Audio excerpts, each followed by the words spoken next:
7h35, la recherche comme moteur de croissance, moteur de compétitivité.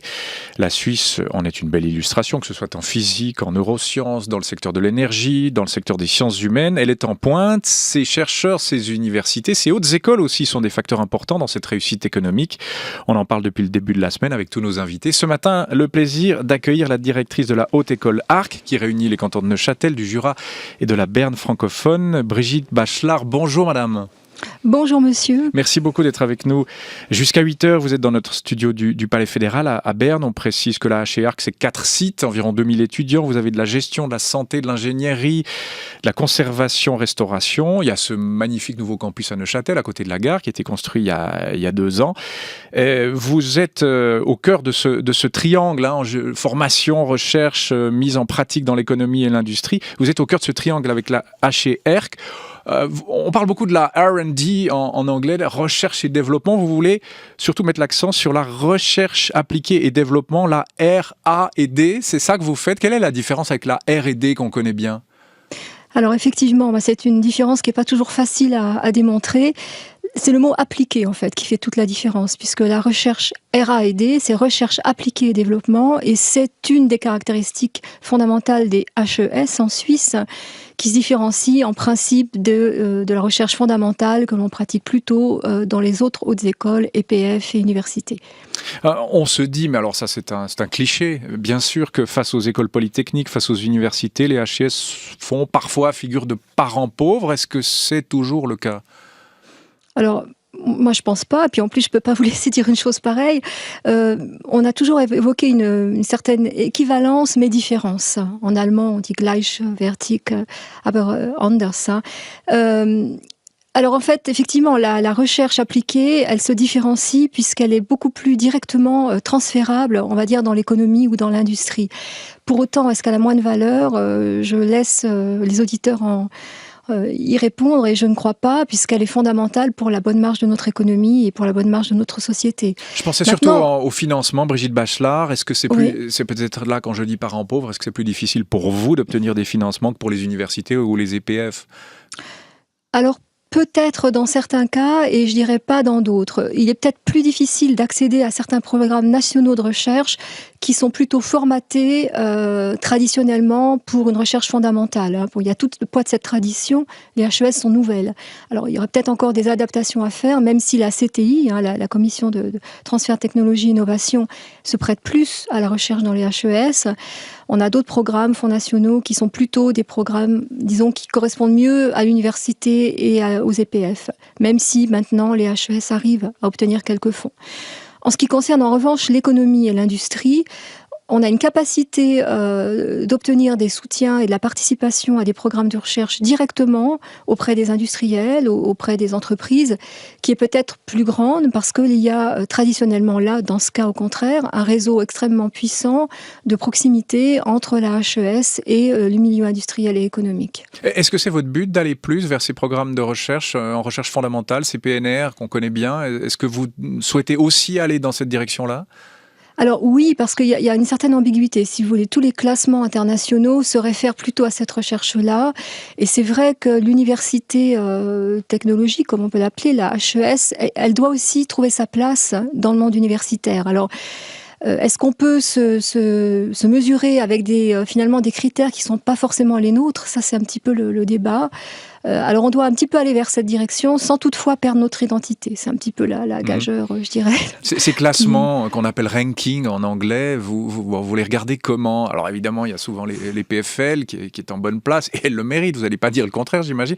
Mais vous regardez ça comment ? Avec parfois un peu de jalousie, pourquoi pas, ou d'agacement. Comme vous le dites, ces critères ne sont pas forcément ceux qui définissent bien la chose. Comment vous voyez ces rankings ? Ils sont nécessaires. Les critères retenus sont pas toujours effectivement les meilleurs de mon point de vue. Il y a d'ailleurs plusieurs rankings, même au niveau des universités. Il y a le fameux classement de Shanghai, mais il y en a d'autres. Euh, alors, il y a des biais, mais c'est important quand même. Ça permet de se positionner. Et il est clair que les PFL méritent, comme vous le dites, largement son rang. Maintenant, pour les HES, ils ne sont pas forcément les mieux adaptés. Moi, je dirais le ranking pour la HES, c'est aussi la manière dont les étudiants formés sortent sur le marché du travail, la facilité avec laquelle ils trouvent des emplois. Je crois que si on pouvait faire un ranking, on serait franchement bien placé. C'est aussi le taux d'étudiants qui entrent dans le système et qui en sortent, qui est bien plus élevé que dans les universités. Alors, EPF, je ne connais pas exactement, mais en principe, on rentre dans la HES, on en sort. Il y a très peu de taux d'échec comparativement. Donc il y a tout un ensemble de critères différents qui seraient intéressants de mesurer pour pouvoir classer les HES. Mais c'est vrai que les rankings actuels ne permettent pas forcément d'avoir cette approche. Donc si je résume, proportionnellement, il y a plus d'étudiants sortant des HES qui trouvent du travail immédiatement que d'étudiants sortant des EPF et des universités ? Alors ça, je ne saurais pas le dire. Ce que je sais, c'est qu'ils trouvent facilement du travail avec un bachelor déjà. Puisqu'en fait, c'est peut-être aussi une des différences entre la HES et les universités, c'est que le bachelor est professionnalisant. Donc après 3 ans d'études niveau universitaire, professionnel, on va dire, ou technique, on a la possibilité de travailler directement à un bon niveau. On peut continuer en master, mais c'est vrai que le bachelor déjà permet de travailler. On imagine aussi que c'est peut-être dû, puisque vous êtes très ancré dans le tissu industriel des régions ou de la région dans laquelle vous êtes, en l'occurrence l'arc jurassien, que c'est peut-être plus facile pour vous de développer des partenariats avec les acteurs économiques de la région, plus facile qu'une EPF ou qu'une université. Est-ce que c'est vrai ? Est-ce que ça se mesure, ça ? Alors, oui, nous, on prétend que c'est vrai. Plus facile qu'une université. Bon, les universités dans les régions, elles ont aussi un bon réseau, mais c'est pas tout à fait de même nature. Les anciennes écoles techniques qui sont devenues HES, donc qui ont développé des programmes de recherche, l'ont fait avec leurs partenaires habituels. Bon, l'arc jurassien, comme vous le savez, est une région extrêmement industrielle. Donc, on a là, effectivement, des liens qui sont anciens et puis qui ont été développés autour de programmes, soit subventionnés par la HES, soit en partie aussi par les industriels en question. Mais également, il y a toutes sortes de liens de proximité, parce que finalement, la recherche appliquée, c'est une recherche qui est très rapidement transférable. C'est une innovation pratique, appliquée. On va inventer, si vous voulez, une nouvelle technique, un nouveau procédé de fabrication, ou alors des outils qui sont directement utilisables. Par exemple, je vais vous donner un exemple tout à fait particulier en conservation-restauration. Actuellement, la HEARC travaille avec l'Université de Neuchâtel, le département des arts, de l'histoire de l'art, et également les musées de France pour rénover le trésor de l'abbaye Saint-Maurice. Mmh. Et pour cela, donc la partie qu'apporte la HEARC, c'est très très très pratique. C'est un pinceau électrolytique. Alors, ne me demandez pas exactement. C'est une forme d'électrolyse. J'y comprendrai rien, voilà. De toute façon. C'est une forme de pinceau, si vous voulez, qui permet, sans détruire les matériaux, finalement, de nettoyer, de rénover en quelque sorte ce trésor et cette orfèvrerie qui est extrêmement fragile.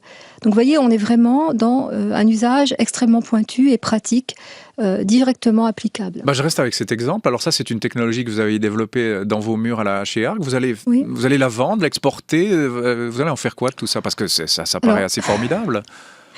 Pas forcément, disons. Oui, on peut aussi déposer parfois des brevets, mais je dirais l'idée n'est pas forcément, quand on travaille avec un partenaire, en général, il y a une forme d'exclusivité aussi de l'innovation s'il a participé financièrement au développement du projet. Mais on n'est pas forcément dans une logique ultra commerciale de vendre des procédés. On est plus pour l'instant dans une logique d'image, de faire connaître ce que l'on fait justement et montrer à quel point ces HES finalement présentent de l'intérêt aussi pour nos partenaires locaux. Je vous pose la question parce que souvent issus des EPF ou des unis, il y a ce qu'on appelle les start-up ou les spin-off en français là aussi. C'est moins, vous êtes moins dans ce domaine-là. Il y a moins de start-up ou de spin-off qui seraient issus des hautes écoles spécialisées. Ou est-ce que vous aussi quand même vous voulez qu'il y en ait plus ? Ah oui, on veut qu'il y en ait plus. Oui, il y en a quand même déjà quelques-unes, surtout dans les secteurs qui sont proches de l'ingénierie et de la gestion. Il est clair qu'on a d'anciens étudiants qui ont participé à des projets, certains d'ailleurs à qui on cède des droits sur une innovation pour qu'ils puissent démarrer du moment que ce soit eux qui effectivement exploitent l'innovation pour qu'ils puissent démarrer dans une spin-off ou une start-up. Est-ce qu'un jour, il y aura une concurrence réelle entre une école polytechnique fédérale et une autre école comme la vôtre ? Enfin, l'étudiant qui hésite, qui veut devenir ingénieur, est-ce que cette concurrence, de fait, va arriver pour cet étudiant-là ? Et comment il fera son choix, finalement ? Ça, c'est assez compliqué de savoir comment les étudiants font leur choix. Moi, je ne crois pas vraiment à la concurrence. Alors là, j'ai vraiment une doctrine. Je pense que ces trois, enfin que ce soit l'université, l'EPF et la HES, elles se complètent bien dans le paysage des hautes écoles. Et je pense on doit être complémentaires. Et je suis vraiment sur cette ligne-là. Pour les étudiants, en principe, cette identité leur permet de faire un choix différencié. Mais c'est vrai qu'il y a souvent le facteur proximité qui joue. On voit souvent que certains étudiants, il y a eu beaucoup d'études sur le niveau social des étudiants, qui n'est pas toujours aussi bon qu'on peut l'imaginer, qui montrent que souvent l'étudiant va choisir l'université de proximité, donc peut-être la HES ou l'EPF, c'est un peu différent. Je pense que là, on va à l'EPF, il y en a que 2 en Suisse, elles sont extrêmement renommées, donc là, il y a aussi des ambitions derrière ce choix. Celui de la HES aussi, mais ce sont des ambitions différentes. Je crois qu'il y a plusieurs facteurs. Moi, j'ai beaucoup de peine à vous répondre à cette question. Non, mais je crois que vous y avez répondu, avec finesse aussi. La réponse n'est peut-être pas tout blanc ou tout noir, comme souvent. Brigitte Bachelard, c'est un vieux débat, mais je vous le pose quand même. Là, on le disait, vous êtes proche des entreprises, du tissu industriel de la région dans laquelle vous officiez. L'indépendance de la recherche face à l'économie, face à l'industrie. Par exemple, Neuchâtel, Philippe Morris, quelle ligne de conduite de la HER quand Philippe Morris, par exemple, vous approche pour un projet, quelles sont vos règles là ? Alors, on n'a pas d'interdit, si vous voulez, on n'a pas d'entreprise avec lesquelles on n'a pas le droit de travailler, enfin, à ma connaissance. L'idée, c'est plutôt de suivre des lignes éthiques, de participer à des projets qui sont en faveur du développement durable, en faveur de l'amélioration de la santé.